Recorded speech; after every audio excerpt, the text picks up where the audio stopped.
Welcome to this video. I thought it would be useful today to go back a little bit to the basics of what non-dualism really means. In other words, the ABC of non-dualism. As you know, there are several traditions which are called non-dualistic, which include Advaita, Zen, Sufism, and there are many more. But what is it exactly that people mean when they speak about non-dualism? And I thought I would elaborate that today for you with a little scheme that I put on this board for you, and to go through these mechanisms for you. The problem that we usually face in our lives is that we identify with something that we are not. In this video, I'm trying to show what it is that we are. In other words, the answer to the question, who am I? So in this scheme of things, you can see that awareness is represented on this board as sky. And in the sky, we have several clouds. And that is what we are going to focus on. That is that we misidentify with some of the clouds rather than living our lives as being the sky. For example, this body can be perceived. Yes, we then make some kind of a subject out of this body, while in fact what we are is the awareness in which this body is perceived. Same with sights, sounds, smells, etc. We misidentify with those as being what we are, rather than remembering the awareness of the sky in which all these experiences take place. Indeed, sights, sounds, smells, tastes, also thoughts can be perceived. Feelings can be perceived, and all this is what are considered objects. In addition to that, we subtly also create what I call here pseudo-subjects.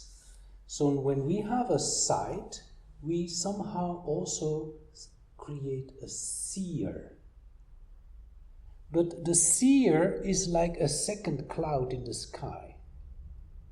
The seer is still something that is being produced after something that is seen. And then these two are going to be playing ping pong with each other, the seen and the seer. And that is what is called dualism. Take another example. What we hear, a sound, a concert where we go to, is then being heard, but we subtly also create a hearer, someone, a persona that hears. And that is again creating dualism, a ping-pong game between the sound and whatever it is that hears.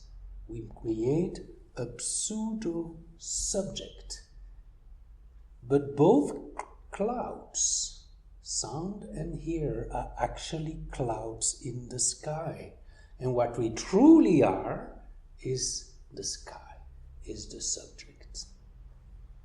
I can go on with tastes, smells, I can go on with thoughts. When you think about something, you create there's an image arising in you, and then suddenly we are creating some thinker, a pseudo subject that we call the thinker, and we identify with that. And this so-called thinker then plays ping pong with the thought, and that can go on. And this is the kind of dualistic games that we play, and which happens in the sky, in aware space, which is what we are.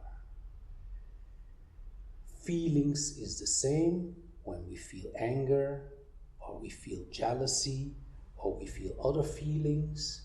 These feelings are being perceived. But we subtly also create the one that feels, a persona that feels, an ego that feels. And this ego then plays ping pong with whatever feeling arises in the sky. But they're both clouds. The black cloud, which is the perception, and the response to it, which is the red cloud, the so-called pseudo-subject. I will give a few more examples about how these mechanisms work in us. Not because it is an interesting subject, but more in the hope that you, the viewer, may get a taste of what it means not to be entangled in these ping-pong games, but returning to the experience of the sky in which these ping-pong games take place. So a first example I will give you is when I say I sit down. If you analyze this situation, there is the experience of sitting down. There are some bodily sensations of my body touching the chair, and then I subtly create a so-called sitter, as if there was something called a sitter, the red cloud, the pseudo-subject, and I think I sit, as if that sitter is something real. But both the sitting experience and the so-called sitter happen in awareness. And we then make a game playing between sitting and sitter, which takes place in awareness, and which makes us sometimes forget about the fact that it all takes place in the non-dual sky, the ultimate subject, which is awareness. Let's take a second example. I'm doing jogging, I'm running along a path. There are first the observations. There is, of course, the movements of my body, which creates some bodily sensations. There is a heavy breath,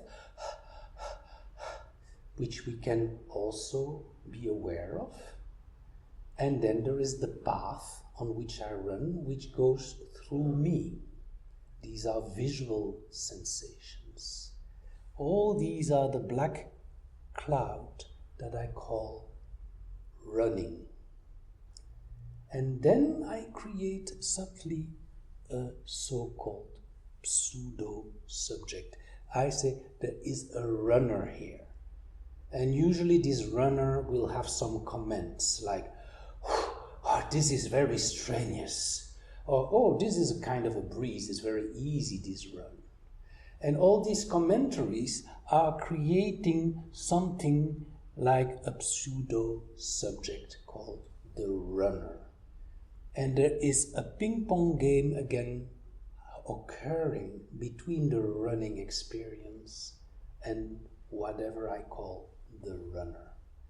And we are so busy in this ping pong game that we completely forget that all of that, and the black cloud, and the red cloud, all of it happens in space of awareness, in the sky. A third example would be when I say I listen. For example, you're in a concert, with beautiful music playing, and it's beautiful, you listen. Theoretically, there should be just beauty in listening. But unfortunately, we often create a pseudo-subject, someone who judges. Oh, this music is not like this and that, and ooh, this violinist, she doesn't play well. And all those commentaries is creating a pseudo-subject which I call the listener, the judge of what music is being played. And there is a whole ping-pong game that is actually taking place during the experience of listening, which very often kind of diminish the experience. If you could just be music, be listening, everything would be wonderful. But because of this creation of ping-pong games between sounds and music, and on the one hand, and the listener on the other hand, we create dualism, and the experience of listening to the concert is unfortunately not as great as it could be. Because in the way one happens after the other in an alternative way, like in a ping-pong game, and it all happens in aware space, but the aware space gets kind of darkened by this dualistic game that we tend to play. Another example is when we think. When I think about something, then usually we have a thought coming up in us, which is in aware space, and immediately after a commentary, a judge.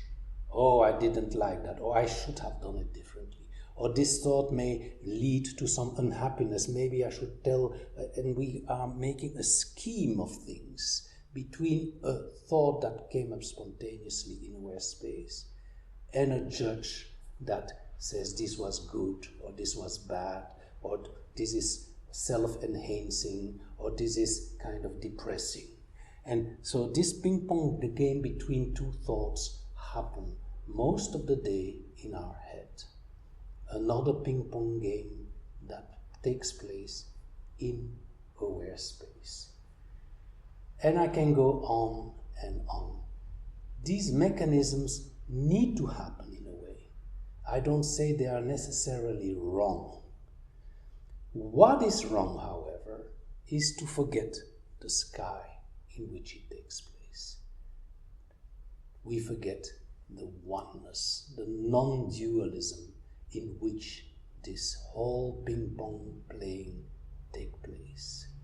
And if you can understand that and try to experience it in daily events, just like the ones I just mentioned, your life might become simpler, might become more creative, might become more colorful, and might become more happy life. I hope you were able to follow this, and I hope that you may in your life take some moments to reflect on those matters during meditation, during jogging, during your workout at the gym, during office time at the office, wherever it is, whatever you do. You are always this aware space. May you find happiness when you do so. Thank you.